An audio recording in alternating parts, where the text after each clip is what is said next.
नमस्कार। गुजरात के गवर्नर श्री आचार्य देवव्रत जी, गृह और सहकारिता मंत्री श्री अमित भाई शाह,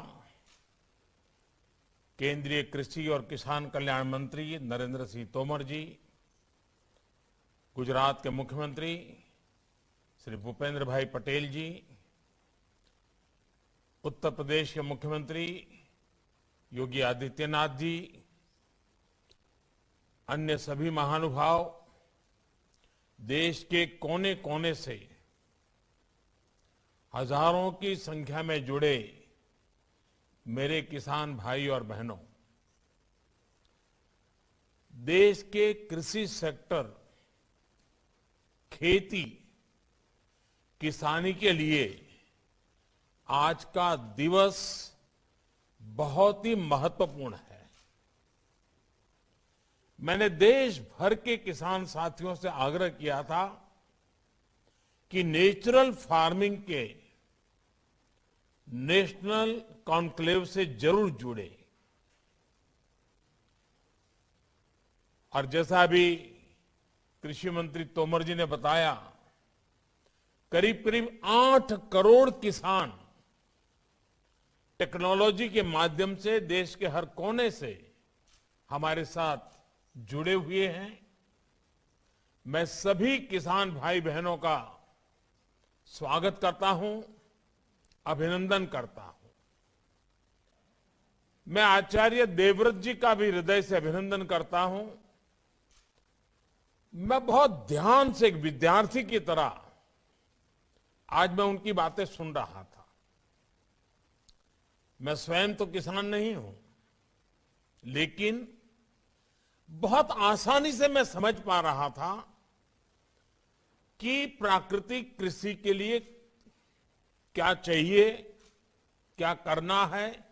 बहुत ही सरल शब्दों में उन्होंने समझाया है और मुझे पक्का विश्वास है आज का उनका ये मार्गदर्शन, और मैं जानबूझकर आज पूरा समय उनको सुनने के लिए बैठा था, क्योंकि मुझे मालूम था कि उन्होंने जो सिद्धि प्राप्त की है, प्रयोग सफलतापूर्वक आगे बढ़ाए हैं, हमारे देश के किसान भी उनके फायदे की इस बात को कभी भी कम नहीं आंकेंगे, कभी भी भूलेंगे नहीं। साथियों, ये कॉन्क्लेव गुजरात में भले हो रहा है, लेकिन इसका दायरा, इसका प्रभाव पूरे भारत के लिए है, भारत के हर किसान के लिए है। एग्रीकल्चर के अलग अलग आयाम हो, फूड प्रोसेसिंग हो, नेचुरल फार्मिंग हो, ये विषय 21वीं सदी में भारतीय कृषि का कायाकल्प करने में बहुत मदद करेंगे। इस कॉन्क्लेव के दौरान यहां हजारों करोड़ रुपए के समझौते, उसकी भी चर्चा हुई, उसका भी कुछ प्रगति हुई है। इनमें भी इथेनॉल, ऑर्गेनिक फार्मिंग और फूड प्रोसेसिंग को लेकर जो उत्साह दिखा है, नई संभावनाओं को विस्तार देता है। मुझे इस बात का भी संतोष है कि गुजरात में हमने टेक्नोलॉजी और नेचुरल फार्मिंग में तालमेल के जो प्रयोग किए थे, वो पूरे देश को दिशा दिखा रहे हैं। मैं फिर एक बार गुजरात के गवर्नर आचार्य देवव्रत जी का विशेष आभार व्यक्त करना चाहता हूं, जिन्होंने देश के किसानों को नेचुरल फार्मिंग के बारे में इतना सरल शब्दों में स्व अनुभव की बातों के द्वारा बड़े विस्तार से समझाया है। साथियों, आजादी के अमृत महोत्सव में आज समय अतीत के अवलोकन का, उनके अनुभवों से सीख लेकर नए मार्ग बनाने का भी है। आजादी के बाद के दशकों में जिस तरह देश में खेती हुई, जिस दिशा में बढ़ी, वो हम सब ने बहुत बारीकी से देखा है। अब आजादी के 100वें वर्ष तक का जो हमारा सफर है, आने वाले 25 साल का जो सफर है, वो नई आवश्यकताओं, नई चुनौतियों के अनुसार अपनी खेती को ढालने का है। बीते 6-7 साल में बीज से लेकर बाजार तक किसान की आय को बढ़ाने के लिए एक के बाद एक अनेक कदम उठाए गए हैं। मिट्टी की जांच से लेकर सैकड़ों नए बीज तैयार करने तक, पीएम किसान सम्मान निधि से लेकर लागत का 1.5 गुना एमएसपी करने तक, सिंचाई के सशक्त नेटवर्क से लेकर किसान रेल तक अनेक कदम उठाए हैं। और श्रीमान तोमर जी ने इसका कुछ जिक्र भी अपने भाषण में किया है। खेती के साथ साथ पशुपालन, मधुमक्खी पालन, मत्स्य पालन और सौर ऊर्जा, बायोफ्यूल जैसे आय के अनेक वैकल्पिक साधनों से किसानों को निरंतर जोड़ा जा रहा है।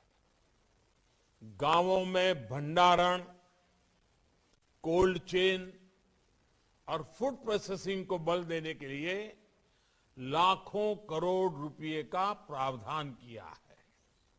ये तमाम प्रयास किसान को संसाधन दे रहे हैं, किसान को उसकी पसंद का विकल्प दे रहे हैं।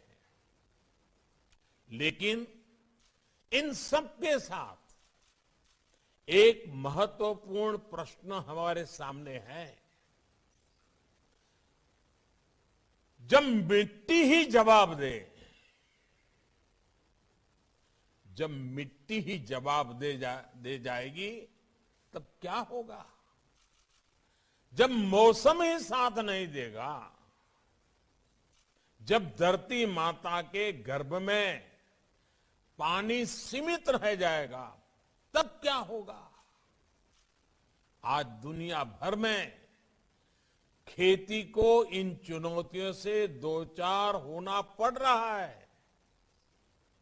ये सही है कि केमिकल और फर्टिलाइजर ने हरित क्रांति में अहम रोल निभाया है, लेकिन ये भी उतना ही सच है कि हमें इसके विकल्पों पर भी साथ ही साथ काम करते रहना होगा और अधिक ध्यान देना होगा।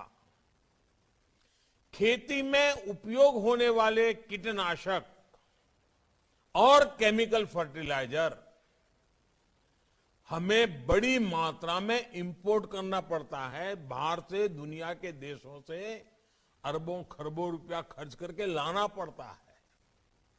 इस वजह से खेती की लागत भी बढ़ती है, किसान का खर्च बढ़ता है और गरीब की रसोई भी महंगी होती है। ये समस्या किसानों और सभी देशवासियों की सेहत से जुड़ी हुई भी है। इसलिए सतर्क रहने की आवश्यकता है, जागरूक रहने की आवश्यकता है। साथियों, गुजरात में एक कहावत है, हर घर में बोली जाती है, पानी आवे तो पहला पाळ बांधो। पानी पहला पाळ बांधो है આપણે ત્યાં બધા જ કહેતા હોય છે। इसका तात्पर्य ये कि इलाज से पहले परहेज बेहतर। इससे पहले की खेती से जुड़ी समस्याएं भी विकराल हो जाए, उससे पहले बड़े कदम उठाने का ये सही समय है। हमें अपनी खेती को केमिस्ट्री की लैब से निकालकर नेचर यानी प्रकृति की प्रयोगशाला से जोड़ना ही होगा। जब मैं प्रकृति की प्रयोगशाला की बात करता हूं तो ये पूरी तरह से विज्ञान आधारित ही है। ये कैसे होता है इसके बारे में अभी आचार्य देवव्रत जी ने विस्तार से बताया भी है। हमने एक छोटी सी फिल्म में भी देखा है और जैसे उन्होंने कहा उनकी किताब प्राप्त कर करके भी YouTube पर आचार्य देवव्रत जी के नाम से ढूंढेंगे तो उनके भाषण भी मिल जाएंगे। जो ताकत खाद में है,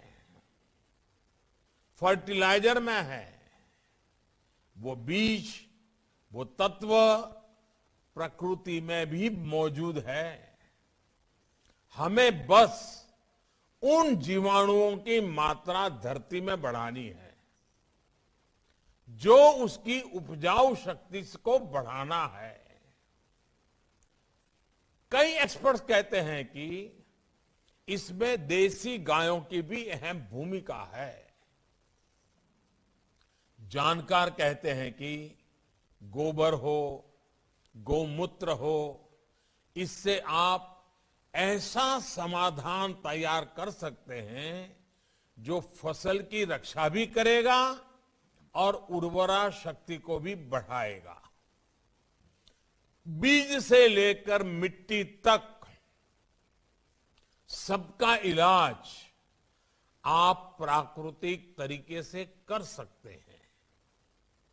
इस खेती में ना तो खाद पर खर्च करना है ना कीटनाशक पर। इसमें सिंचाई की आवश्यकता भी कम होती है और बाढ़ सूखे से निपटने में भी ये सक्षम होती है। चाहे कम सिंचाई वाली जमीन हो या फिर अधिक पानी वाली भूमि, प्राकृतिक खेती से किसान साल में कई फसलें ले सकता है। यही नहीं, जो गेहूं, धान, दाल या जो भी खेत से कचरा निकलता है, जो पराली निकलती है, उसका भी इसमें सदुपयोग किया जाता है। यानी कम लागत, ज्यादा मुनाफा। यही तो प्राकृतिक खेती है। साथियों, आज दुनिया जितना आधुनिक हो रही है उतना ही बैक टू बेसिक की ओर बढ़ रही है। इस बैक टू बेसिक का मतलब क्या है? इसका मतलब है अपनी जड़ों से जुड़ना। इस बात को आप सब किसान साथियों से बेहतर कौन समझता है? हम जितना जड़ों को सींचते हैं उतना ही पौधे का विकास होता है। भारत तो एक कृषि प्रधान देश है।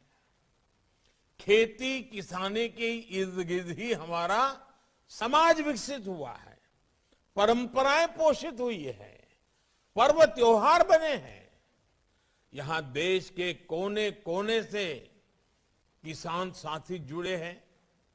आप मुझे बताइए, आपके इलाके का खान पान, रहन सहन, त्योहार, परंपराएं, कुछ भी ऐसा जिस पर हमारी खेती का, फसलों का प्रभाव न हो? कुछ भी नहीं है। जब हमारी सभ्यता किसानी के साथ इतना फली फूली है तो कृषि को लेकर हमारा ज्ञान विज्ञान को कितना समृद्ध रहा होगा, कितना वैज्ञानिक रहा होगा। इसलिए भाइयों बहनों, आज जब दुनिया ऑर्गेनिक की बात करती है, नेचुरल की बात करती है, आज जब बैक टू बेसिक की बात होती है तो उसकी जड़ें भारत से जुड़ती दिखाई पड़ती हैं। साथियों, यहां पर कृषि से जुड़े कई विद्वान लोग उपस्थित हैं जिन्होंने इस विषय पर व्यापक शोध किया है। आप लोग जानते ही हैं हमारे यहां ऋग्वेद और अथर्ववेद से लेकर हमारे पुराणों तक कृषि, पाराशर और काश्यपीय कृषि सूक्त जैसे प्राचीन ग्रंथों तक और दक्षिण में तमिलनाडु के संत तिरुवल्लुवर जी से लेकर उत्तर में कृषक कवि घाघ तक हमारी कृषि पर कितनी बारीकियों से शोध हुआ है। जैसे एक श्लोक है, गोहितः क्षेत्रगामी च कालजो बीज तत्परः, कालज्ञो बीज तत्परः, वितंद्रः सर्वशास्त्राढ्य कृषको न अवसीदति। अर्थात जो गोधन का, पशुधन का हित जानता हो, मौसम समय के बारे में जानता हो, बीज के बारे में जानकारी रखता हो और आलस न करता हो, ऐसा किसान कभी परेशान नहीं हो सकता, गरीब नहीं हो सकता। ये एक श्लोक नेचुरल फार्मिंग का सूत्र भी है और नेचुरल फार्मिंग की ताकत भी बताता है। इसमें जितनी भी संसाधनों का जिक्र है सारे प्राकृतिक रूप से उपलब्ध हैं। इसी तरह कैसे मिट्टी को उर्वरा बनाएं, कब कौन सी फसल में पानी लगाएं, कैसे पानी बचाएं, इसके कितने ही सूत्र दिए गए हैं। एक और बड़ा प्रचलित श्लोक है, नैऋत्यार्थ ही धान्यानाम जलम भाद्रे विमोचयते मूलम मात्र तो संस्थाप्य कार्य जट मोक्षणम। यानी फसल को बीमारी से बचाकर पुष्ट करने के लिए भादों के महीने में पानी को निकाल देना चाहिए। केवल जड़ों के लिए ही पानी खेत में रहना चाहिए। इसी तरह कवि घाघ ने भी लिखा है, गेहूं बाहें, चना दलाएं, धान गाहें, मक्का निराएं, उख कसाए। यानी खूब वाह करने से गेहूं, खोंटने से चना, बार बार पानी मिलने से धान, निराने से मक्का और पानी में छोड़कर बाद में गंगा बोने से उसकी फसल अच्छी होती है। आप कल्पना कर सकते हैं, करीब करीब 2000 वर्ष पूर्व तमिलनाडु में संत तिरुवल्लुवर जी ने भी खेती से जुड़े कितने ही सूत्र दिए थे। उन्होंने कहा था, तोड़ी पुडुड़ी कच्छचा उणक्किन पीड़ी थेरुवम बेंडादु सालप पड़ुम। अर्थात if the land is dried so as to reduce 1 ounce of earth to quarter, it will grow plentifully even without a handful of manure. साथियों, कृषि से जुड़े हमारे इस प्राचीन ज्ञान को हमें न सिर्फ फिर से सीखने की जरूरत है, बल्कि उसे आधुनिक समय के हिसाब में तराशने की भी जरूरत है। इस दिशा में हमें नए सिरे से शोध करने होंगे, प्राचीन ज्ञान को आधुनिक वैज्ञानिक फ्रेम में डालना होगा। इस दिशा में हमारे आईसीएआर जैसी संस्थानों की, कृषि विज्ञान केंद्रों, कृषि विश्वविद्यालयों की भूमिका बहुत बड़ी हो सकती है। हमें जानकारियों को केवल रिसर्च पेपर्स और थियरीज तक ही सीमित नहीं रखना है, हमें उसे एक प्रैक्टिकल सक्सेस से बदलना होगा। लैब टू लैंड, यही हमारी यात्रा होगी। इसकी शुरुआत भी हमारे ये संस्थान कर सकते हैं। आप ये संकल्प ले सकते हैं कि आप नेचुरल फार्मिंग को, प्राकृतिक खेती को ज्यादा से ज्यादा किसानों तक ले जाएंगे। आप जब ये करके दिखाएंगे कि ये सफलता के साथ संभव है, तो सामान्य मानवी भी इससे जल्द से जल्द जुड़ेंगे। साथियों, नया सीखने के साथ हमें उन गलतियों को भुलाना भी पड़ेगा जो खेती के तौर तरीकों में आ गई है। जानकार ये बताते हैं कि खेत में आग लगाने से धरती अपनी उपजाऊ क्षमता खोती जाती है। हम देखते हैं कि जिस प्रकार मिट्टी को, और ये बात समझने जैसी है, जिस प्रकार मिट्टी को जब तपाया जाता है तो वो ईंट का रूप ले लेती है और वो ईंट इतनी मजबूत बन जाती है कि इमारत बन जाती है। लेकिन फसल के अवशेषों को जलाने की हमारी यहां परंपरा सी पड़ गई है। पता है कि मिट्टी तपती है तो ईंट बन जाती है, फिर भी हम मिट्टी तपाते रहते हैं। इसी तरह एक भ्रम ये भी पैदा हो गया है कि बिना केमिकल के फसल अच्छी होगी ही नहीं, जबकि सच्चाई इसके बिल्कुल उलट है। पहले केमिकल नहीं होते थे, लेकिन फसल अच्छी होती थी। मानवता के विकास का इतिहास इसका साक्षी है। तमाम चुनौतियों के बावजूद कृषि युग में मानवता सबसे तेजी से फली फूली आगे बढ़ी, क्योंकि तब सही तरीके से प्राकृतिक खेती की जाती थी। लगातार लोग सीखते थे। आज औद्योगिक युग में तो हमारे पास टेक्नोलॉजी की ताकत है, कितने साधन हैं, मौसम की भी जानकारी है। अब तो हम किसान मिलकर के एक नया इतिहास बना सकते हैं। दुनिया जो ग्लोबल वार्मिंग को लेकर के परेशान है, उसका रास्ता खोजने में भारत का किसान अपनी परंपरागत ज्ञान के द्वारा उपाय दे सकता है। हम मिलकर के कुछ कर सकते हैं।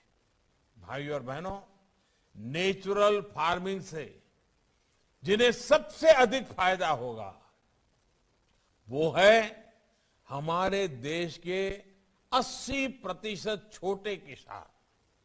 वो छोटे किसान जिनके पास 2 हेक्टेयर से भी कम भूमि है। इनमें से अधिकांश किसानों का काफी खर्च केमिकल फर्टिलाइजर पर होता है।